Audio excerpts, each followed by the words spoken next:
Você já descobriu algo sobre sua família que mudou completamente tudo o que você acreditava sobre sua vida? Bem-vindo ao Ouvindo Terror. Antes de começar, deixe seu like, inscreva-se no canal e comente se já vivenciou algo sobrenatural. A história de hoje vai te mostrar que alguns segredos de família deveriam permanecer enterrados para sempre. Meu nome é Lucas e completei 18 anos em uma terça-feira de outubro que parecia absolutamente normal.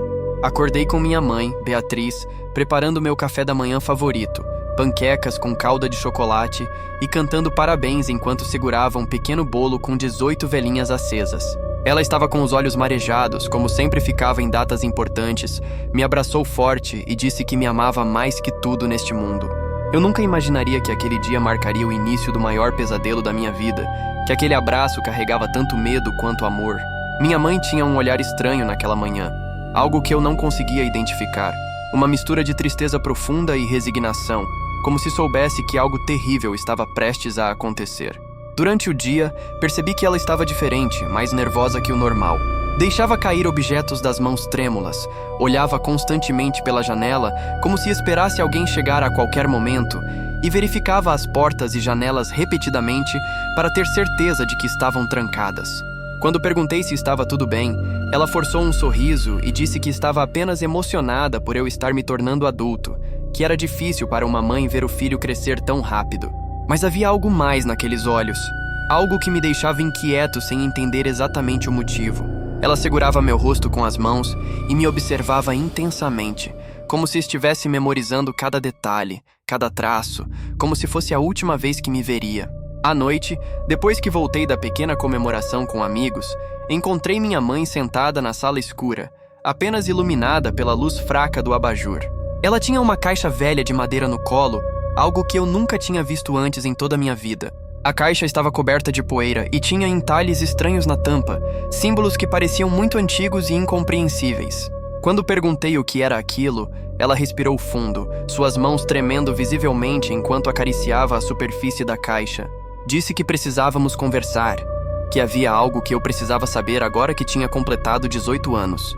Sua voz estava embargada, carregada de uma emoção tão intensa que me assustou profundamente.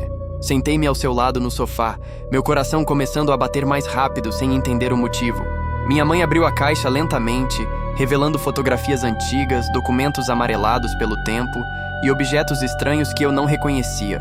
Ela pegou uma foto em preto e branco, onde aparecia uma família numerosa, todos vestidos com roupas antigas, posando em frente a uma casa grande e sombria que parecia saída de um filme de terror.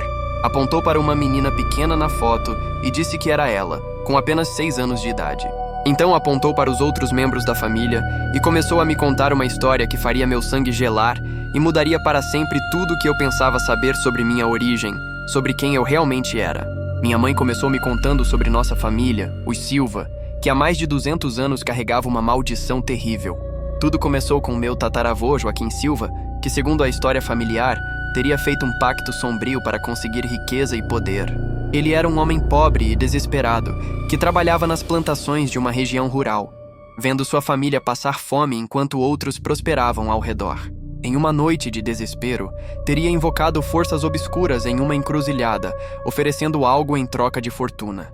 O pacto foi aceito, e da noite para o dia, Joaquim se tornou imensamente rico, conseguindo terras, construindo aquela casa grande que vi na foto e se tornando um dos homens mais poderosos e temidos da região. Mas todo pacto tem um preço, e o preço deste era aterrador. A entidade que concedeu a riqueza a Joaquim exigiu algo em troca, algo que afetaria todas as gerações futuras da família Silva. A cada geração, no dia em que o primogênito homem completasse 18 anos, algo terrível aconteceria.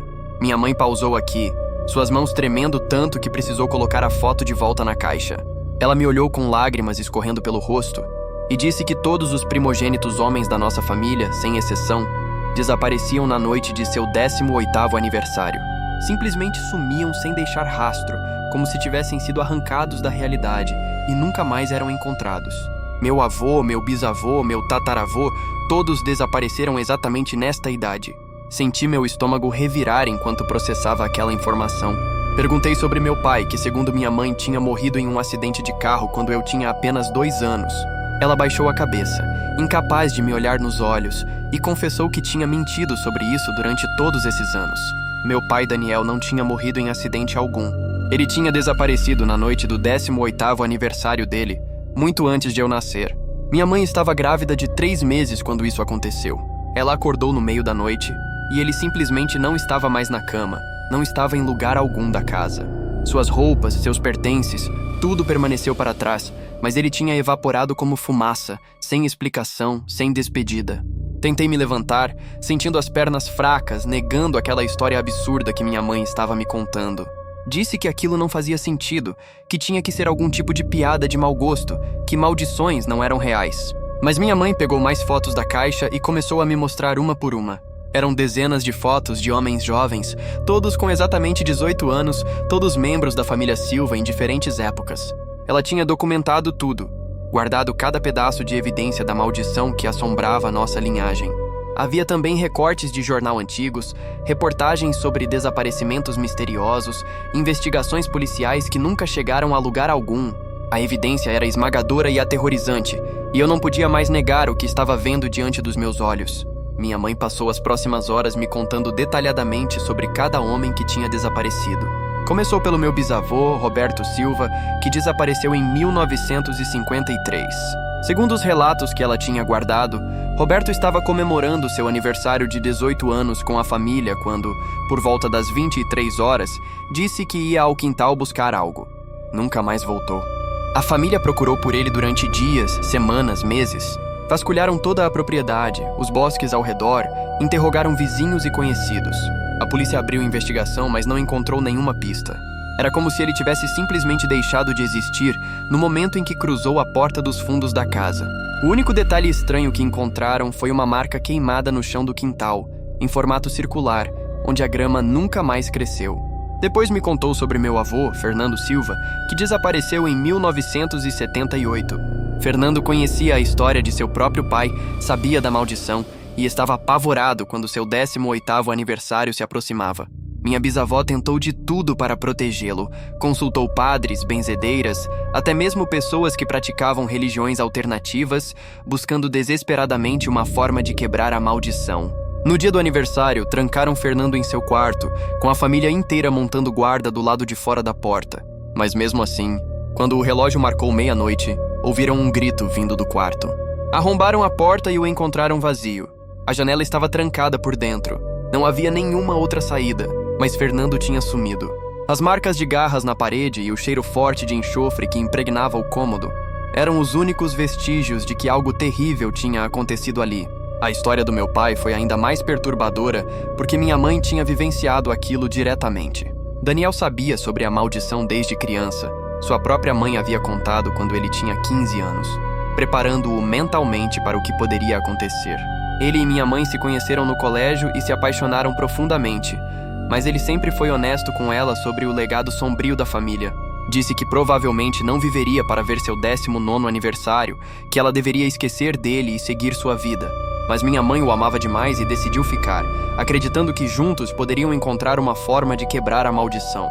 Eles se casaram apenas 3 meses antes do 18º aniversário dele, e minha mãe já estava grávida de mim naquela época.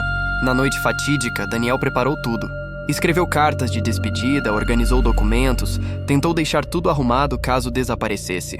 Ele e minha mãe ficaram acordados a noite toda, abraçados na sala, rezando e esperando que talvez desta vez fosse diferente, que talvez o amor deles fosse forte o suficiente para romper o padrão.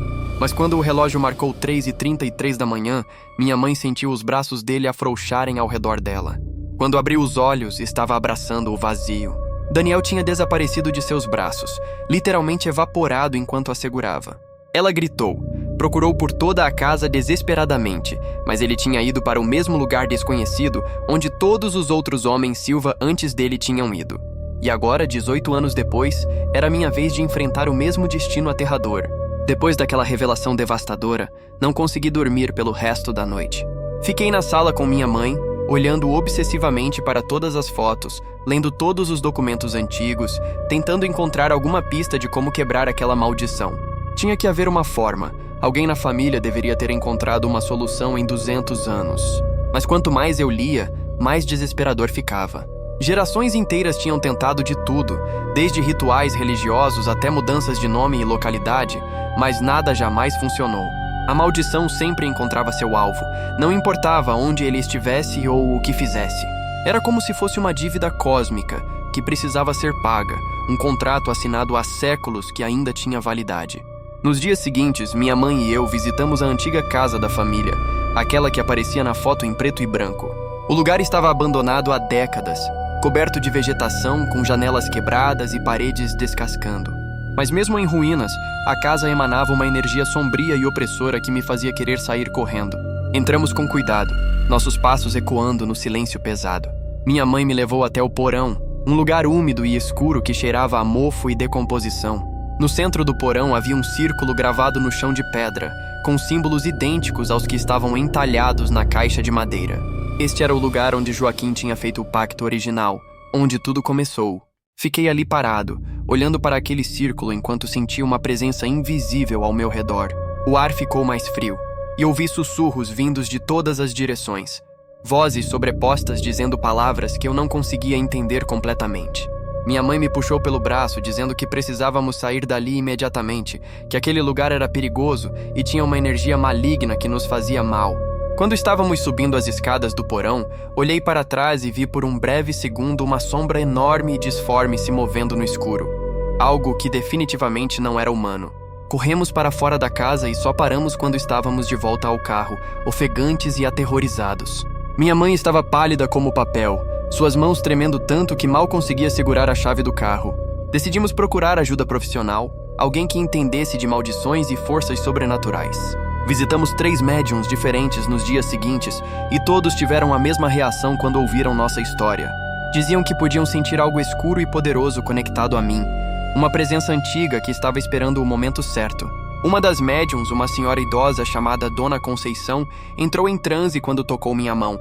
Seus olhos reviraram completamente, mostrando apenas o branco, e ela começou a falar com uma voz grave e distorcida que claramente não era dela.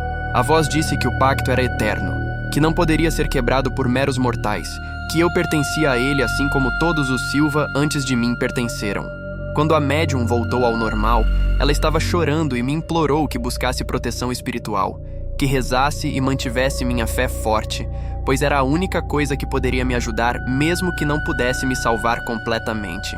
Faltavam apenas 5 dias para completar 1 mês desde meu aniversário, quando os sinais começaram a aparecer. Comecei a ter sonhos extremamente vívidos e perturbadores todas as noites. Sonhava que estava em um lugar completamente escuro, uma escuridão tão densa que parecia sólida, sufocante. Ouvia vozes me chamando pelo nome, dezenas de vozes masculinas todas falando ao mesmo tempo, ecoando ao meu redor. Quando tentava me mover naquele lugar, sentia mãos invisíveis me agarrando, puxando minhas roupas, meus cabelos, minha pele. E sempre, no final do sonho, via uma figura massiva se aproximando, algo tão grande e ameaçador que eu acordava gritando, coberto de suor frio, com meu coração batendo descontroladamente. Minha mãe dormia no sofá da minha sala, e toda a noite vinha correndo quando me ouvia gritar. Durante o dia comecei a ver coisas que ninguém mais via. Sombras que se moviam nos cantos da visão, sempre desaparecendo quando tentava olhar diretamente. Vultos que ficavam parados me observando da janela, do outro lado da rua, sempre mantendo distância, mas sempre presentes. Em espelhos e superfícies reflexivas, às vezes via meu reflexo agindo de forma diferente, movendo-se alguns segundos depois de mim ou fazendo gestos que eu não estava fazendo. Comecei a ouvir batidas nas paredes do apartamento. Sempre 3 batidas consecutivas, acontecendo em horários aleatórios, mas com frequência crescente. Objetos começaram a cair sozinhos das prateleiras. Portas abriam e fechavam sem que ninguém as tocasse.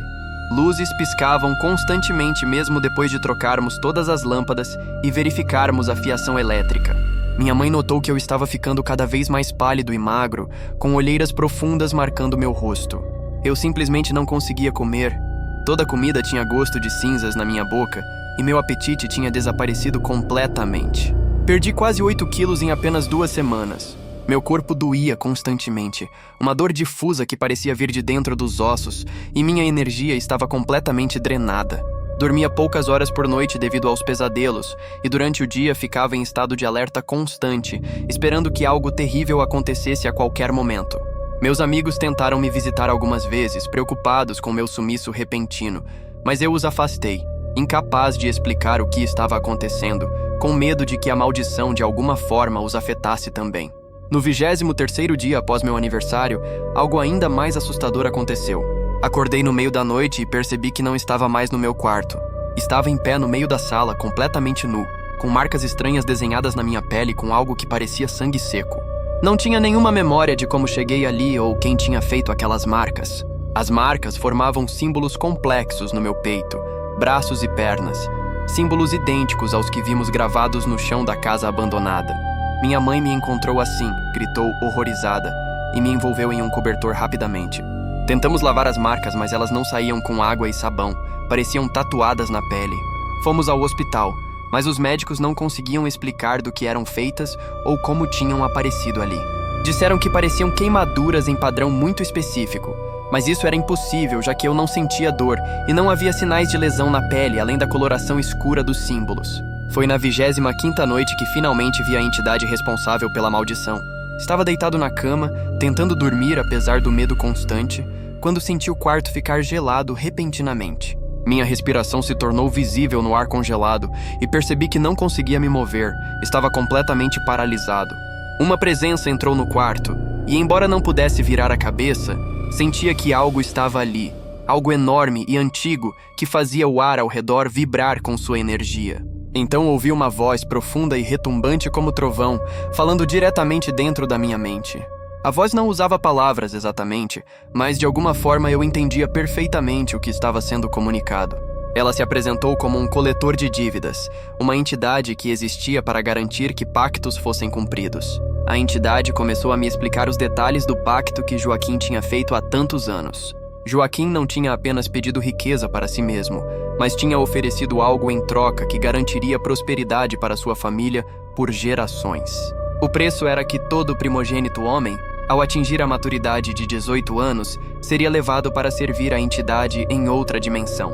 Eles não morriam exatamente, mas eram transformados em servos eternos, trabalhando em um lugar além da compreensão humana, realizando tarefas incompreensíveis para mentes mortais. A entidade me mostrou visões dos homens da minha família que tinham desaparecido e foi absolutamente aterrorizante. Eles existiam em um lugar de escuridão perpétua, realizando trabalhos infinitos, suas consciências intactas, mas seus corpos transformados em algo que não era mais humano. Vi meu pai naquelas visões. Daniel estava lá, ou pelo menos algo que tinha sido Daniel um dia. Ele me olhou através daquela visão com olhos que ainda carregavam um lampejo de reconhecimento, de humanidade, mas estava preso em uma forma grotesca e distorcida. Tentou dizer algo, mas nenhum som saiu, apenas uma expressão de agonia silenciosa. Vi meu avô também, e meu bisavô, todos transformados, todos presos naquele lugar horrível, conscientes de sua condição, mas incapazes de escapar. A entidade me disse que em exatamente 5 dias, quando completasse exatamente 1 mês do meu 18º aniversário, eu seria levado para juntar-me a eles. Que deveria aceitar meu destino com dignidade, pois resistência era inútil e apenas tornaria a transição mais dolorosa. Quando a paralisia finalmente passou e consegui me mover novamente, gritei chamando minha mãe. Ela entrou correndo no quarto e me encontrou em estado de choque, incapaz de formar frases coerentes, apenas balbuciando sobre as visões que tinha visto. Contei tudo sobre a entidade, sobre o verdadeiro propósito da maldição, sobre onde os homens da família realmente iam. Minha mãe desabou em lágrimas, confirmando que sempre suspeitou que algo assim era a verdade. Mas tinha esperado estar errada. Tinha rezado para que os desaparecidos tivessem simplesmente morrido e encontrado paz em vez de sofrimento eterno. Ela me abraçou com força desesperada, dizendo que não me deixaria ser levado, que encontraríamos uma forma de lutar contra aquilo, que não aceitaria perder o único filho que tinha para aquela maldição abominável. Com apenas 5 dias restantes, precisávamos de um plano desesperado. Minha mãe sugeriu que fôssemos embora, que deixássemos a cidade e nos escondêssemos em algum lugar remoto onde a entidade talvez não nos encontrasse. Mas eu sabia que não funcionaria. Tinha visto nas visões que distância não importava, que Homem-Silva tinham tentado fugir para outros países e mesmo assim foram levados. A maldição os encontrava não importasse onde estivessem, porque estava conectada ao sangue, à linhagem, não à localização física. Precisávamos de algo diferente, algo que realmente pudesse romper o vínculo entre minha família e aquela entidade. Mas o que poderia ser poderoso o suficiente para desfazer um pacto feito há 200 anos? Lembrei-me da casa abandonada, do porão onde Joaquim tinha originalmente feito o pacto. Se era lá que tudo começou, talvez fosse lá que pudesse terminar. Pesquisei obsessivamente sobre quebra de pactos sobrenaturais. Li tudo o que consegui encontrar em fóruns obscuros da internet, livros antigos de ocultismo que minha mãe tinha guardado na caixa. Encontrei referências a um ritual de anulação que, segundo alguns textos, poderia desfazer contratos sobrenaturais se realizado no local exato onde foram feitos. O ritual era perigoso e complexo, exigindo ingredientes específicos e precisão absoluta no timing e nas palavras. Havia avisos de que, se falhasse, as consequências seriam ainda piores que o cumprimento original do pacto. Mas era a nossa única chance e eu estava disposto a arriscar tudo. Passamos os próximos 3 dias nos preparando meticulosamente. Precisávamos de sal consagrado, água benta de 7 igrejas diferentes, velas negras, sangue do descendente disposto a quebrar o pacto, ervas específicas que foram difíceis de encontrar e um objeto que pertenceu à pessoa que fez o pacto original. Minha mãe tinha guardado um anel que pertenceu a Joaquim, passado através das gerações, e seria esse objeto que usaríamos como foco para o ritual. Praticamos as palavras em latim que precisávamos recitar. Decoramos cada passo do ritual até que pudéssemos executá-lo perfeitamente, mesmo sob pressão. Sabíamos que teríamos apenas uma chance, e qualquer erro poderia ser fatal ou pior. Poderia me prender àquela dimensão sombria para sempre de uma forma ainda mais torturante. Na noite anterior ao dia fatídico, minha mãe me fez prometer algo. Se o ritual falhasse e eu fosse levado, ela queria que eu soubesse que ela tinha me amado mais que tudo neste mundo, que cada dia comigo tinha sido um presente precioso. Disse que tentaria encontrar uma forma de me trazer de volta, que dedicaria o resto de sua vida a isso, se necessário. Choramos juntos, abraçados, sem saber se seria a última vez. Eu agradeci por ela ter sido a melhor mãe que alguém poderia ter, por ter tentado me proteger de um destino que estava escrito muito antes de eu nascer. Passamos aquela noite acordados, repassando o plano mais uma vez, certificando-nos de que tínhamos tudo o que precisávamos. Quando o sol nasceu no meu último dia, saímos de casa determinados a lutar contra aquela maldição com tudo que tínhamos, mesmo sabendo que as chances de sucesso eram mínimas. Chegamos à casa abandonada ao anoitecer, carregando 2 mochilas pesadas com todos os materiais do ritual. O lugar parecia ainda mais sinistro e ameaçador do que da última vez, como se a própria estrutura soubesse o que estávamos planejando e estivesse nos repelindo. As sombras pareciam mais densas, os sons da noite mais altos e perturbadores. Descemos cuidadosamente até o porão, iluminando o caminho com lanternas porque a eletricidade há muito tinha sido cortada. O círculo gravado no chão parecia brilhar levemente com uma luz própria, pulsando como se estivesse vivo. O ar estava tão gelado que nosso hálito formava nuvens densas e o cheiro de enxofre era quase insuportável, fazendo nossos olhos arderem. Começamos a preparar o espaço de acordo com as instruções. Desenhamos um círculo maior ao redor do círculo original, usando o sal consagrado, criando uma barreira de proteção. Posicionamos as 7 velas negras em pontos específicos, formando um padrão que, segundo o livro, anularia a geometria do pacto original. No centro do círculo, colocamos uma tigela de barro, onde misturamos a água benta das 7 igrejas com as ervas específicas, criando uma solução que deveria lavar a energia negativa do pacto. Minha mãe colocou o anel de Joaquim na tigela, e o metal começou a chiar e fumegar em contato com a mistura, como se estivesse sendo corroído por ácido. Eu precisaria adicionar meu próprio sangue na tigela no momento exato, completando o vínculo entre o passado e o presente. O ritual deveria começar exatamente à meia-noite, o momento em que o véu entre dimensões estava mais fino. Meu relógio marcava 23 horas e 45 minutos. Tínhamos 15 minutos para nos prepararmos mentalmente para o que viria. Minha mãe e eu nos sentamos dentro do círculo de sal, de mãos dadas, rezando silenciosamente enquanto esperávamos o momento certo. Mas às 23 horas e 50 minutos, algo começou a acontecer. O porão ficou ainda mais frio, tão gelado que começamos a sentir dificuldade para respirar. As velas começaram a tremeluzir violentamente, apesar de não haver vento algum. E então ouvimos, vindo de todos os lugares ao mesmo tempo, a voz da entidade. Ela estava furiosa, sua presença tão intensa que fazia as paredes do porão tremerem. Ela sabia o que estávamos tentando fazer e não ia permitir. Sombras começaram a se materializar ao redor do nosso círculo. dezenas delas, formas grotescas e retorcidas que rosnavam e sibilavam ameaçadoramente. Reconheci algumas das formas. Eram os homens-silva que tinham sido levados, agora transformados em criaturas servas da entidade, enviados para impedir nosso ritual. Minha mãe apertou minha mão com força, suas unhas cravando em minha pele, mas mantivemos nossa posição dentro do círculo. O sal consagrado ainda nos protegia por enquanto.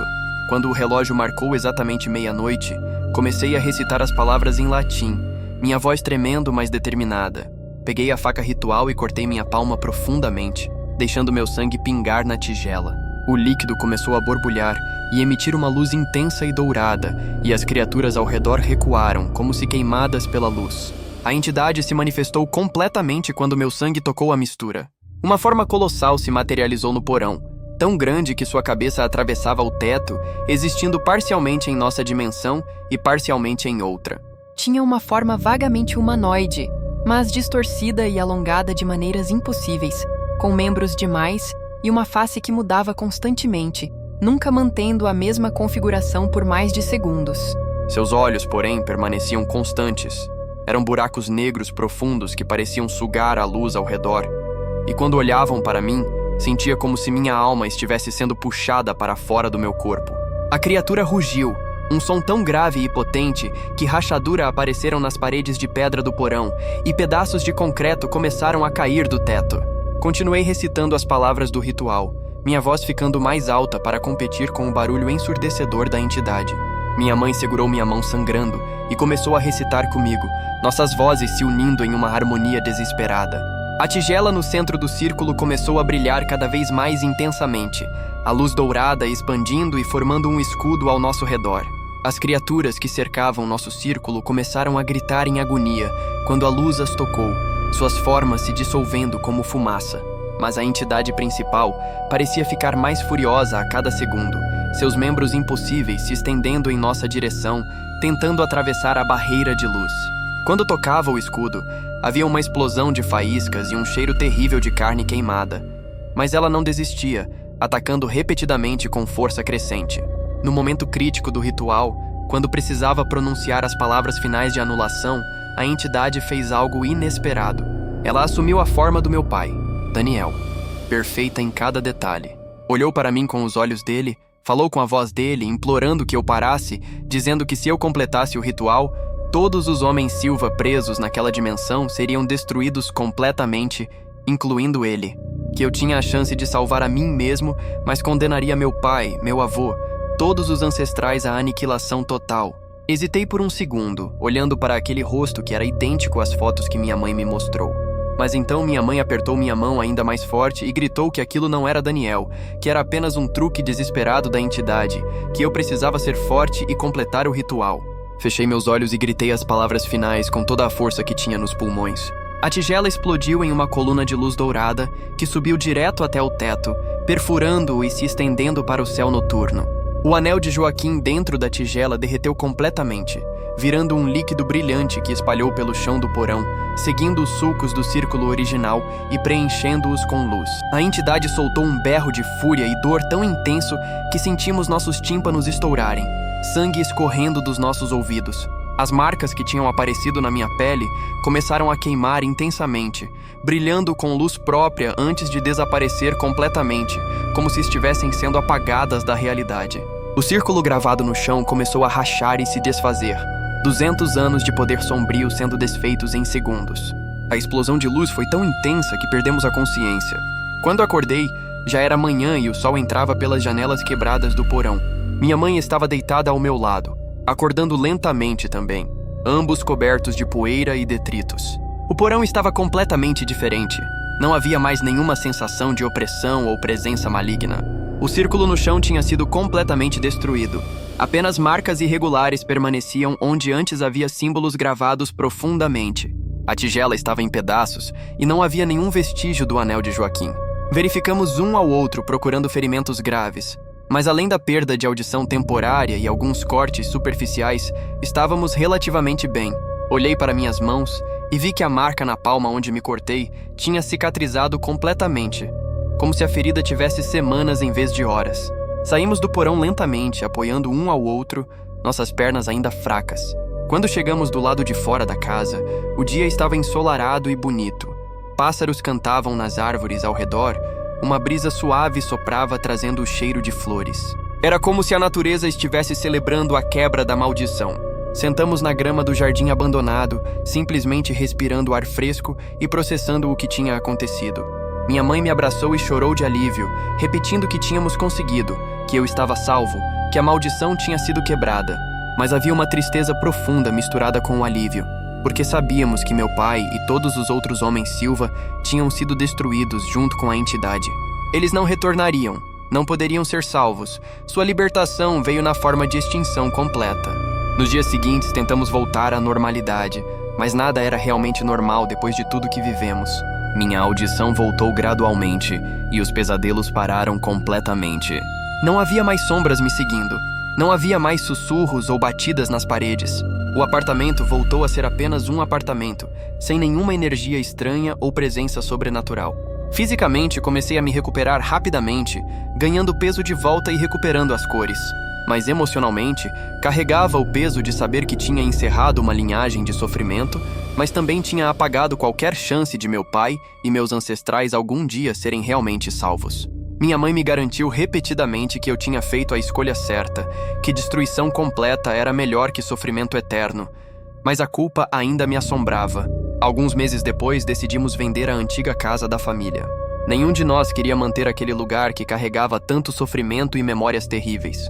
Durante o processo de limpeza antes da venda, encontramos mais documentos e objetos no sótão que nunca tínhamos visto antes. Entre eles havia um diário escrito pelo próprio Joaquim Silva, detalhando seus últimos dias antes do pacto e seus primeiros dias depois. Ler aquelas páginas amareladas me deu uma perspectiva diferente sobre tudo. Joaquim não era um homem mau, apenas desesperado, assistindo sua família morrer de fome enquanto não conseguia prover. O pacto tinha parecido a única solução na época, e ele genuinamente acreditava que estava salvando sua família. Não tinha ideia das consequências terríveis que se estenderiam por gerações. A última página do diário continha apenas uma frase, escrita com caligrafia trêmula. Que Deus perdoe o que fiz, pois meus descendentes certamente não perdoarão. Ele estava certo, mas lendo suas palavras, encontrei em mim mesmo não perdão exatamente, mas compreensão de que às vezes as piores maldições nascem das melhores intenções. E assim termina mais um relato aqui no Ouvindo Terror. A história de Lucas nos mostra que segredos de família podem esconder horrores inimagináveis. E que às vezes, para quebrar correntes que nos prendem ao passado, precisamos ter coragem de enfrentar o impossível. Se você gostou deste relato, não esqueça de deixar seu like e se inscrever no canal para não perder nenhuma das histórias assustadoras que preparamos. Continue acompanhando o Ouvindo Terror para se manter atento a novos relatos que vão fazer você questionar o que realmente conhece sobre sua própria história familiar. Até o próximo vídeo.